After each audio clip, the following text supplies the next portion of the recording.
Jermaine O'Neal's life after basketball is more crazy than his amazing talent, and this guy was so good. The first three high school players to go straight to the NBA in the 90s were Kevin Garnett, Kobe Bryant, and Jermaine O'Neal. He was picked for the All-Star team 6 times and made 3 All-NBA teams. But what he's done since then is even better. To understand why, you gotta understand where Jermaine O'Neal comes from. This video looks at his story to answer what happened to Jermaine O'Neal. Hey, it's Casey. Welcome to AM Hoops. This video and this awesome story about Jermaine O'Neal is sponsored by DraftKings, and I'm so excited to work with them because, to me, there is no better way to enjoy the whole season in just individual games. Plus, because you have to get so creative with lineups, you will know who is going to be good before anyone else. You get fantasy points for rebounds and assists, blocks, steals, and everything else. But the way you do it is you build a team too. Try to beat other players and you've got a budget of $50,000. Obviously, if you pick Giannis, he's gonna cost a lot. So you have to get creative and really do your homework to find out who else is gonna play well that no one's thinking of. You play for the $1 million prize for free.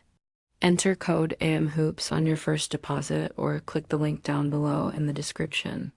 So again, that is promo code AMHOOPS. It gets you the free entry to the $1 million prize with your first deposit, and it helps out the channel. Again, thanks to DraftKings.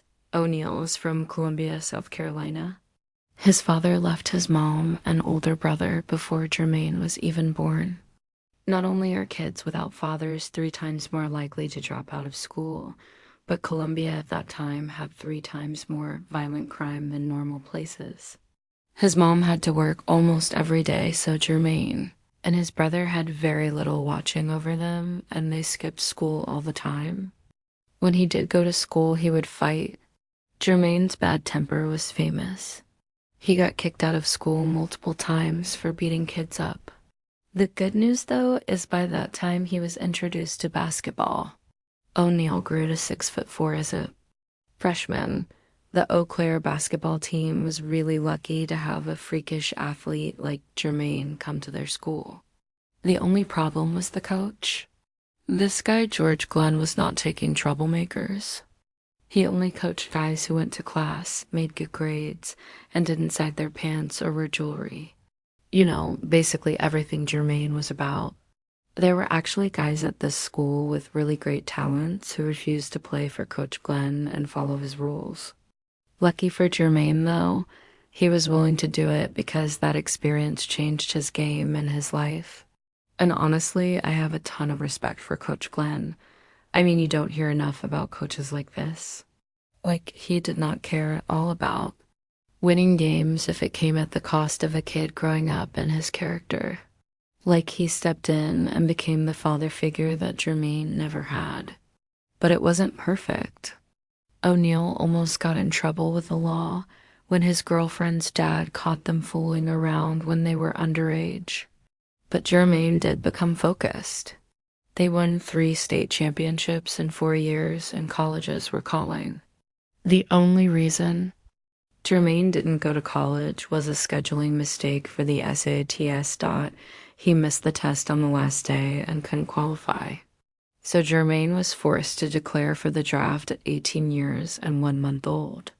But he was picked by the Portland Trail Blazers with the 17th pick. So Jermaine beat the odds and made his lifelong dream come true. Dude became an instant millionaire and could pull his family out of being poor, but it was not close to the end of hard times. First on the court, he was on a talented Trail Blazers team and was stuck on the bench.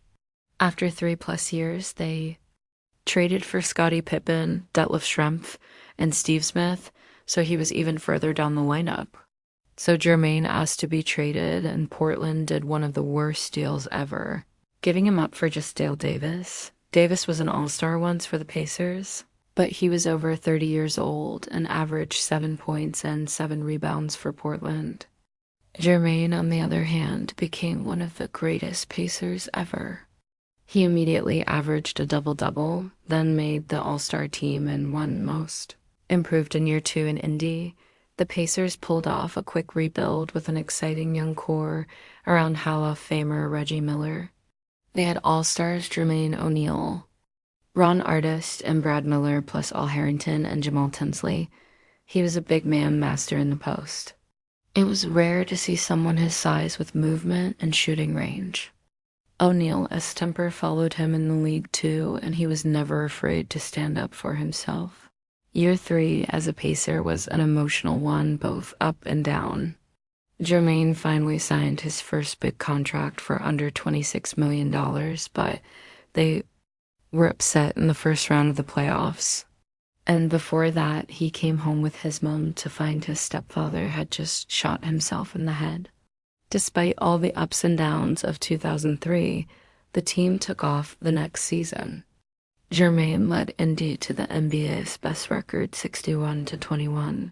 He was a beast again, averaging over 20 points and 10 rebounds with above-average defense. They lost in the playoffs to the eventual champion Detroit Pistons, but that bad blood set things up for her. Next year, in one of the most famous events in recent sports history. On November 19th, 2004, Ron Artest fouled Ben Wallace hard in Detroit when the game was basically a blowout. Wallace shoved Artest and a fight broke out. When Artest laid down at the scorer's table just to calm himself, a fan named John Green hit. Artest with a cup of soda in the chest from several rows up. Artest charged into the stands and punched the wrong fan. The entire place went insane. Fans were on the court. One guy challenged Artest who got punched. Steven Jackson went in the stands. Jermaine flew in and landed a punch too. It was an ugly scene. As a captain of that team, you are put in positions to make decisions for your team, and when you make a decision for your team, you stand with your team. I believed in what I did, and I will absolutely do it again. I would absolutely do it again because at that point, people are trying to kill you over a basketball game. Indiana's Ron Artest has been suspended for the remainder of the season. Indiana's Steven Jackson has been suspended for 30 games. Indiana's Jermaine O'Neal has been suspended for 25 games. That broke the team up. The next season, Artest demanded a trade. A team that was going up crashed. He could have won a championship. Instead, Jermaine's best years were wasted.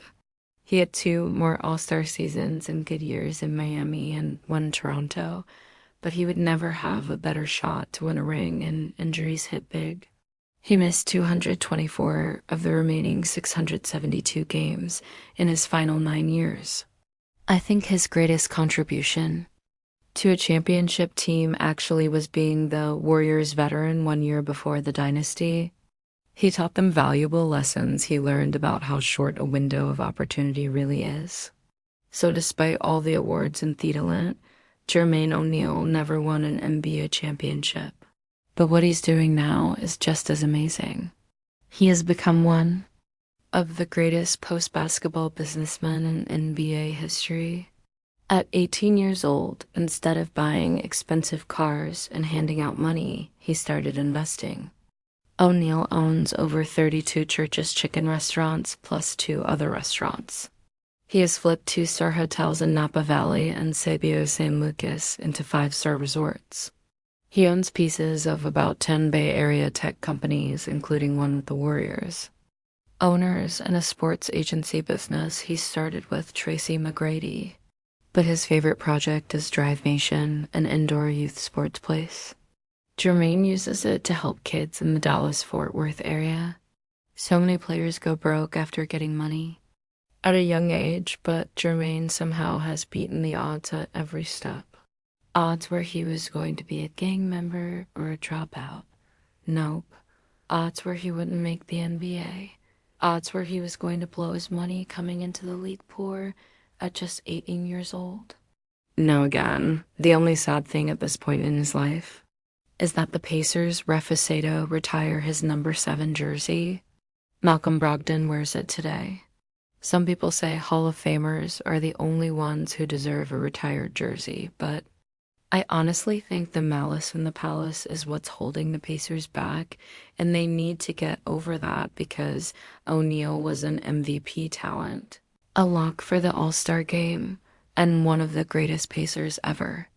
To the rest of us, though, he's an inspiring story that beat the odds the whole way. Support AM Hoops and click subscribe. Don't miss a daily NBA video.